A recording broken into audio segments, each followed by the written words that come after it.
It was Anna's first time hitting up a bar with her best friend Stella. She had no clue she'd catch the eye of some creeps. That drink she sipped? Spiked with something nasty. But then this older guy swooped in like a hero and saved her from whatever hell was coming her way. When she woke up, though, she was stark naked, tangled in the sheets next to him in a fancy hotel room. Her heart pounded like crazy. She freaked out, threw on her clothes, and bolted back home without a word. A few days later, nausea hit her hard, along with dizziness and all that crap. At first, she figured it was heat stroke, chugged a bunch of remedies, but nothing helped. Stella joked, "Girl, you pregnant or what?" It was meant to be funny, but Anna couldn't shake it. She snuck out, bought a pregnancy test, and bam, two bold red lines staring back at her. She was pregnant. Anna's world spun. She was only 18, fresh out of high school. Her parents would lose it if they found out. They'd probably kill her. She glanced at her phone. It was past 5. Her little brother would be home from school soon. Panicking, she stuffed the test into a bag, double-checked the bathroom for any traces, and dashed out to trash it. Climbing back up to the 5th floor, she spotted her brother fiddling with the keys. "Sis, you go out today?" he asked. Anna's stomach twisted. "Yeah, just hung with some friends." He opened the door but noticed she wasn't following. "You heading out again?" "Nah," she rushed inside. "Gotta start dinner. Mom and Dad'll be back soon." Her brother shrugged, sensing something off, but too focused on homework to pry. He headed to his tiny room. Their family had moved from the countryside over 20 years ago when her parents got married and hustled in the city.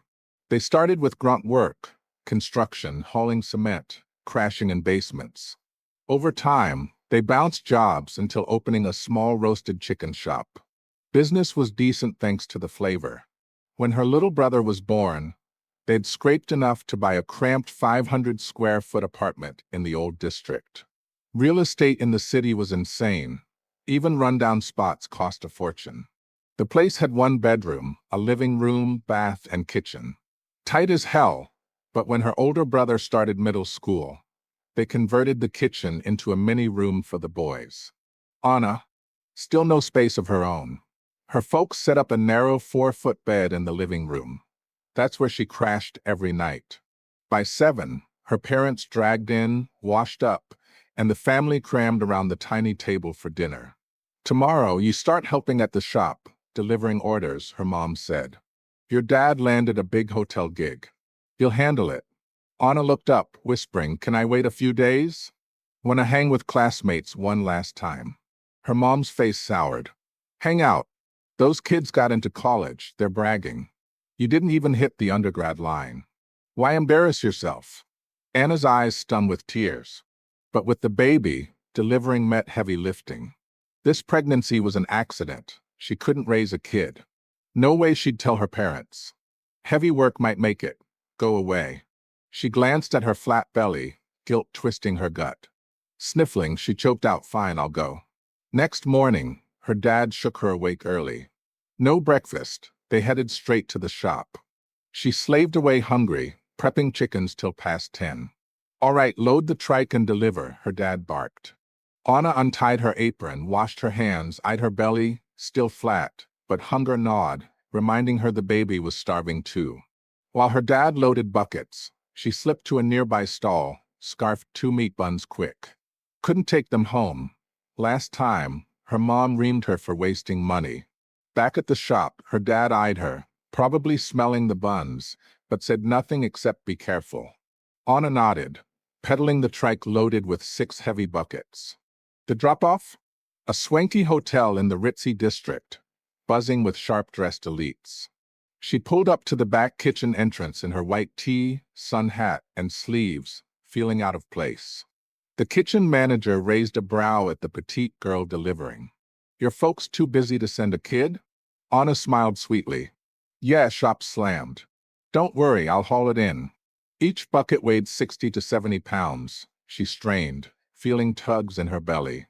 She hoped it'd end this, save her from affording an abortion or confessing. No money, no guts to tell her parents. As she lugged the last ones, a sleek black Bentley pulled curbside. Inside, Christian Grey, The billionaire CEO and obsessive alpha male who ran a massive empire spotted her. His friend followed his gaze. Isn't that the girl from the bar? Christian's face darkened. He'd saved her that night, but things escalated, his 30-year virginity gone in a haze. Now, seeing her sweat and struggle, memories flooded her calling him uncle sweetly, her soft body under him. He stepped out, striding over. Anna had 3 buckets left, wiping sweat, tears mixing in his guilt hit. Killing her own baby? A strong hand grabbed a bucket.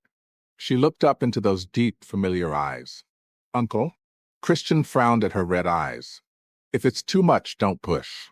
Why cry? Not crying, sweat, she mumbled. He handed her a tissue. These go inside? She nodded. Effortlessly, he hoisted 2 at once. The manager, spotting Christian, 4th son of the ultra-elite Gray family, a true mafia boss in the shadows with generations of power, freaked. Mr. Gray, what are you doing in this greasy spot? Christian ignored him, dropping the buckets.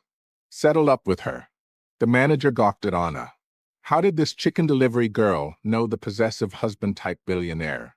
Little miss, why didn't you say you know Mr. Gray? No more deliveries, we'll pick up. And bump the price to $100 per chicken, yeah?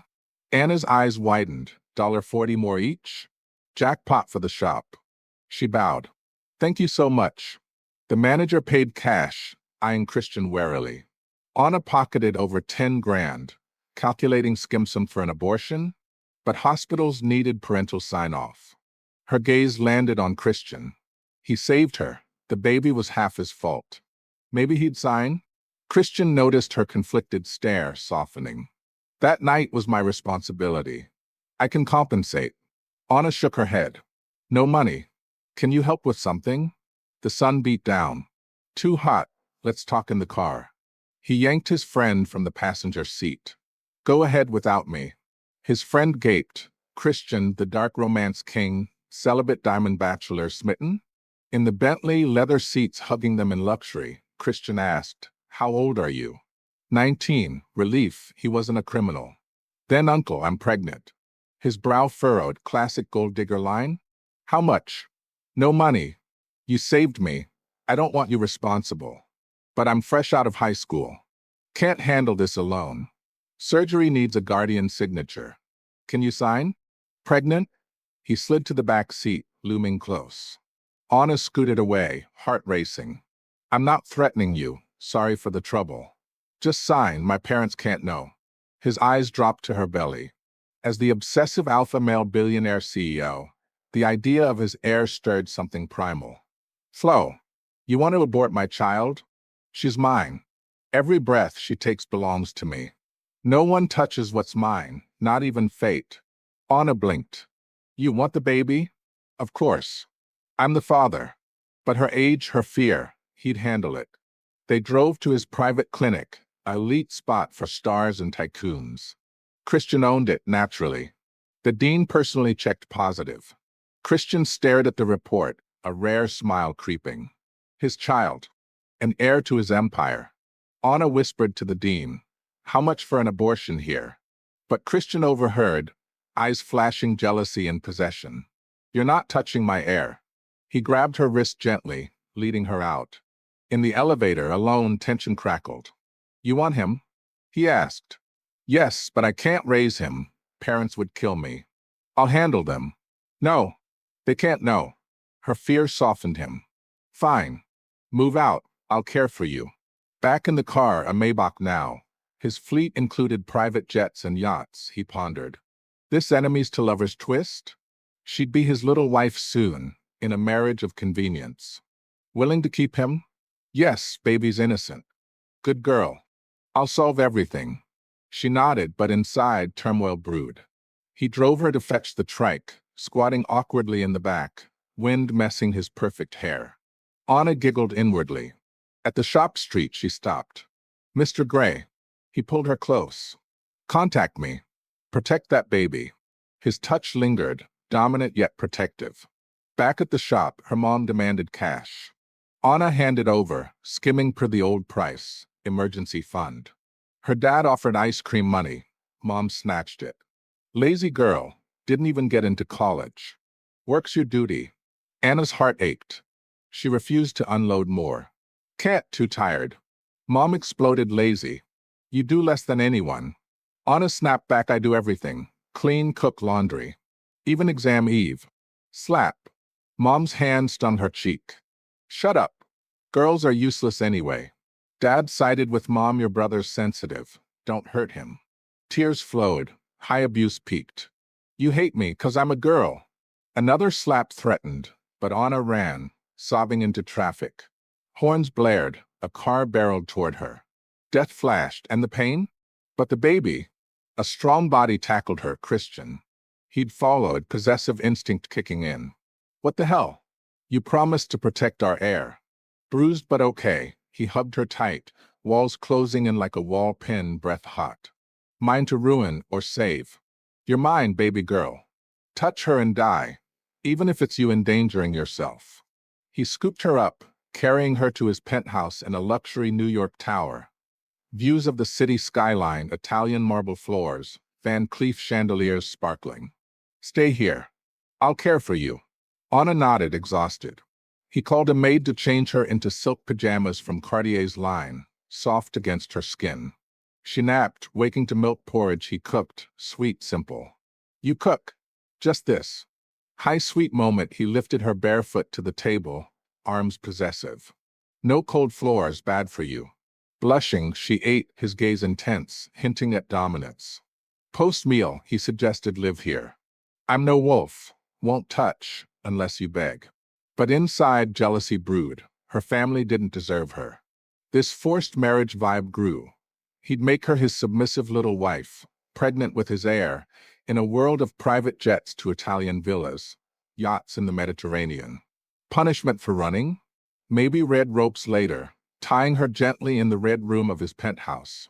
Whispers of good girl as he claimed her. Anna agreed, but whispered, after birth, I'll leave. His jaw tightened. Revenge on her doubts? No, he'd make her stay. Age gap be damned. This grumpy sunshine dynamic would explode into passion. That night, in his massive bed, he watched her sleep, hand on her belly. Our heir. You're both mine. High H hint dreams flashed. Him tearing her dress in a luxury car, cars shake vibrations, her submissive under his dominant touch, felt whispering threats of punishment in the steam-filled bathroom, red ropes binding in play. As weeks passed, Christian's obsessive alpha male side shone. He flew her on his private jet to an Italian manor for rest, spoiling her with Cartier jewels, Van Cleef necklaces. Jealousy flared when a staffer glanced too long. Touch her and die. Enemies to lovers shifted. She resisted his possession, but melted in high sweet moments, like him kneeling to kiss her belly. Abuse echoed flashbacks to family slaps, but Christian's punishments were dark romance sweet. Wall pins turning to heated embraces, not pain. Pregnant glow grew. He massaged her, hinting at more in the tour yacht's cabin, steam from bath play. You're mine, little wife. Every inch, every breath. He growled one evening in the penthouse, pulling her close, age gap fueling his dominance. Finally, as her belly swelled, the marriage of convenience loomed. He'd wed her for the heir, mafia boss style, sealing their fate in luxury and obsession.